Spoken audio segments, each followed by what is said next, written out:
Hello, welcome to the LPL Brief. Effectively because we are currently unable to record reactionary play, and there was supposed to be a China Talk episode this week, but I kind of messed up the sound on the recording with Andy Del Rey, so sorry about that, Andy. But when we did do the China Talk, we kind of covered 4 or 5 major teams and discussed some of the detailed aspects of it that I haven't really covered in other mediums or elsewhere, so I thought that it would be a good idea to maybe do 5 short videos on these teams and go into that in detail from what was said in the video with Andy. So naturally, the first team we talked about was the QG Reapers, who are currently on a tear in the LPL. They're completely undefeated. They haven't dropped a game versus Royal Never Give Up, who's dropped 1 game. So they stand out a little bit in that regard. And they're also in a group that I thought might be a little bit more difficult because of Snake and LGD. Of course, LGD completely collapsed. We'll get into that later. And Snake hasn't been looking that great, so that's not necessarily the case. But right now, QG looking very dominant, very strong form. So I wanted to cover that a little bit. And Andy had asked a few really interesting questions. So first of all, the question is, do QG Reapers actually look better than they did last year? The answer is yes. They have better rotational play, better laning phase. They're able to at least go even and farm. We saw in the recent series against Energy Pacemaker All, and then the series against WE Game 2, where they lapsed a little bit in the laning phase, where the enemy jungler was actually getting a lot of kills, but even when you watch that, their laners were strong enough that they could fight back, that they could keep even or overcome the enemy team in farm. And this is both the top lane and the bottom lane, which in the past haven't done that great in farm scores in particular. Map is opening up more, Doing B is getting ahead, so they're still making a lot of these early game mistakes, but you can kind of see this idea that they're competing a little bit well, but a little bit better. And I think the thing that makes them look better in this context is just the way that they're approaching strategy a little bit better, the way they're rotating between lanes a little bit better. They've actually come in with some creative compositions that suggest that they understand draft and what's good right now and what suits their style. One thing that I noticed that was really interesting is their approach to lane swapping when they draft Nautilus and Misfortune is that they will put Nautilus in the 2v1, because right now in the metagame there's kind of this awkward moment where the top laner doesn't really benefit from jungle follow, but there isn't really enough minions built up by the duo lane for him to go and join in the 3v0 push until the second or third wave. So the problem, of course, is that the top laner kind of jungle follows for a little bit and then walks off, but you have to get the timing of that right. With Nautilus, because he has the AoE clear ability that goes out and ripples around him, he's able to clear waves and hold a 2v1 very well. So this is something that the LPL teams have experimented with a little bit, whereas if there's a 2v1, instead of sending the top laner for the awkward jungle follow, you can actually put him in the lane. The benefit then is if you have your top laner holding the lane and you have the enemy duo lane up with the top laner, at the bottom you can have your own duo lane and the enemy top laner, and then you can either get that tower for free while Nautilus actually holds your tower for you, or they like to do is they have MF, who I think is probably the only AD carry who really benefits from getting an early level 6, so because her kit is so much about the ultimate, and you can have your support roam, or in some cases you can even send your support up top to help Nautilus hold the lane, to help him push and hold the lane. To do this, and this is something that QG haven't executed consistently when they run this composition, is you need to take your Misfortune and rotate him mid lane as soon as he hits 6 so that he can help push out that wave and get that middle tower. Emily Rand recently did this article about the North American teams and the push mid, don't ask why, because effectively both towers on either side go down and then the team rotates mid and takes mid. So this allows you to go for this objective pretty early, because you can just use your ults to create a threat zone and bully, and maybe even cause problems for the mid laner at that point. Or you can just stay in lane and use your ult and the duo lane to bully the enemy top laner, because he's probably not going to be doing as well as yours.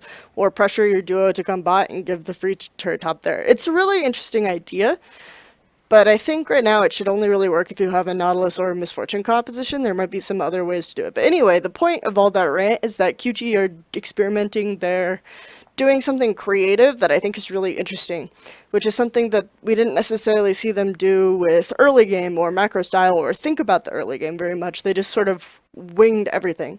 The other thing that's really interesting is riffing off kind of the idea of the roaming support in the top laner. Moore's laning isn't that great. He tends to go a little bit forward and he gets chunked down really easily in a 2v2 situation, so I don't think he's a great laner. Pekka will do well in a 1v2, and he's better and land by himself when Moore roams more often. And I also think right now the synergy between your top laner and your support is really, really strong. So kind of like support and jungle was really strong last year, I think top and support synergy is really powerful just because you have the teleport calls usually revolve between the support and the top laner, and the support can actually, and the top can actually roam mid, which has been happening a lot more in LPL 2, where the top might push out and then the support will go mid and they'll both gank mid. Just in a kind of pincer maneuver with the jungler. And this is something that we saw in the QG game against LGD. The brief memory, you kind of remember Swift was camping top, Marin died a lot. That's just the brief overview of the game. If you remember the first game against LGD and QG, that's probably what you remember. What really happened was Swift went and ganked Marin. Marin burned a flash, right? And then Swift started camping mid really, really hard for like 8.5 minutes until he got a kill. That there wasn't really a lot of Swift camping top. What happened was Moore went top and mid quite a bit. I think we're seeing Moore roam around the map a lot more, and this is much more suiting to his style than staying in lane because he's really, really not a good laner. This is something else that allows them to unlock V, who is always someone that they couldn't really maximize the benefit of. He sort of needs pressure to help him get ahead. And to unlock Moore, who they've been landing with and is really, really just a terrible laner. So these are some aspects of QG that I think are helping them do better in the early game and just do better overall in terms of their map pressure and style. So yes, I think they have improved. I think we still are seeing some signs of them not being the best early game team and doing much better in the team fights, as always. But I think that you can look at these points where they've shown strategic advancement, strategic development, and just some stylistic changes and decide that yes, QG as a roster have gotten better. Do you think that QG has a higher ceiling? So this is a really, really difficult question because before, when we've talked about QG on China Talk or what have you, we've always sort of said that QG have a pretty set ceiling. They're never going to be a lane dominant team, all this sort of thing. Last year, when we looked at QG, they started out really, really strong in the summer split LPL, and they actually had dominant early game performances for the first 3 weeks, but then they started to stagnate and their laning got worse and worse. What happened is I think QG's greatest strength is just their teamwork and how they work together and move in this regards. You had Swift being more proactive at that time also, and it just kind of stopped being as strong. And part of this is because I think other LPL teams with roster changes started to adapt a little bit more, started to react to QG's pressure, and they lost some of that edge or got confused or got complacent. They really, really need to resist that and keep sort of doing these changes in early macro game to maintain what they're close to hitting as a ceiling, because I actually think that they're very team play based, and it's not that their players are just super strong, but that they complement each other well. So I don't really necessarily think QG have a higher ceiling, it's just that we're seeing them hit it more right now. This thing though with QG is you still have dade and UZI looming in the background, and this is something that I actually wrote a complete article about, so I'm not going to get into it too deeply, but the idea that dade and UZI should see play doesn't make any sense for dade in particular, okay? I'm just going to address them separately. Dade last year was really, really underwhelming. He probably made an impression in 1 of 10 games, and this is being generous. So Doinby isn't a stellar carry mid laner, kind of like dade is, but he is a really, really strong complement to Swift, and the two of them work together well as a duo. Dade's advantages are in team fighting, kind of like what QG already do, and they're already probably the best team fighting team in the LPL, so I don't really think that adding dade is going to tip them over the edge. Maybe it'll make their team fighting just that stronger, but what they really need help with is fixing these early game flaws, and dade's laning is notoriously not that great. There's always that joke when Spirit and Cloud Templar were casting together where Cloud Templar asks, like, how is dade? And Spirit says, well, he's really good at team fighting. And Cloud Templar asks, but how is his laning? And Spirit just responds, well, he's really, really good at team fighting. So his laning is kind of non-existent. And in scrims, he's notoriously not done well. So I think if they're going to rotate dade into scrims and he's not showing motivation in scrims, we'll just never see him play. He actually, I think, played in the reserve league. UZI didn't, and QG dropped 0-2 to OMG's reserve team in the reserve league with dade. So he's still not necessarily showing signs that he cares that much. When Masters 3 brought him over, I think they didn't really care if he fit into the team. He just sort of was a big name, so they picked him up and it didn't work out. I think people undersell what Condi did for that team, which is that he tried to get Looper and dade ahead. In the early game, he had like 86% kill participation for over the period of 7 weeks before M3 started to drop off, and he really, really controlled the early game for that team, which was otherwise non-existent.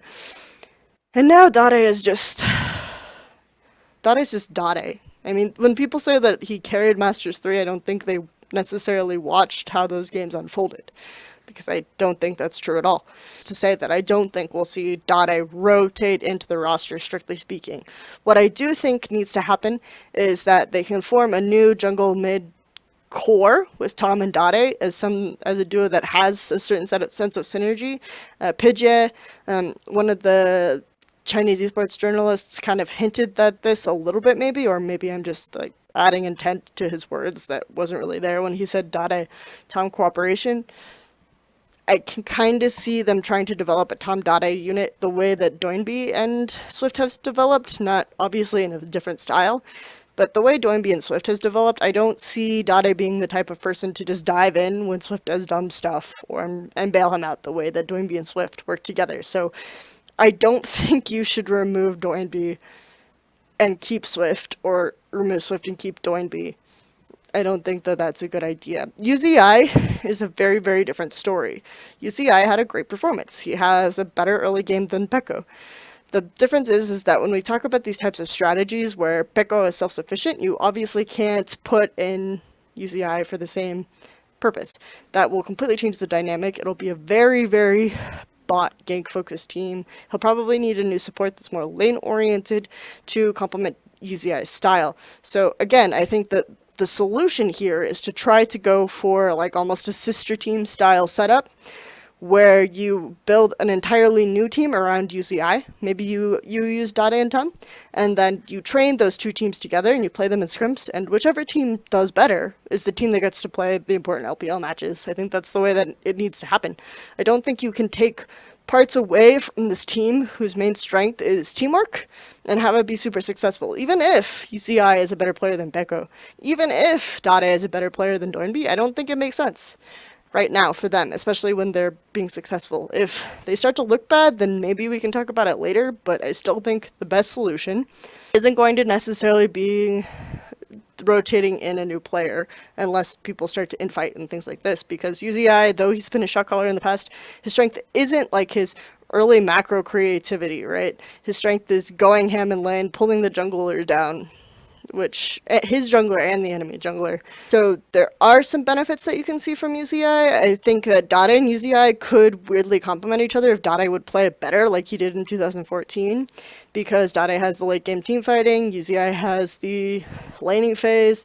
They can work off of each other like this. Like dade can do really, really good team fighting setups where UZI can just do whatever he wants, including dive 5 people. Something to explore that I'd like to potentially see. I don't really want to see UZI rotating into the main lineup in important games and potentially disrupting the really, really good synergy that QG have going for them right now. Anyway, this is just a brief overview of what's going on with QG right now. If you haven't watched their games, I recommend checking them out. I think their set with EPA was really interesting because EPA played some creative early game stuff. They had a really, really nice Wombo comp with the Zillion and the Misfortune and a few other things that was really creative. So it made the game interesting to watch, and of course QG's team fighting is always really, really strong.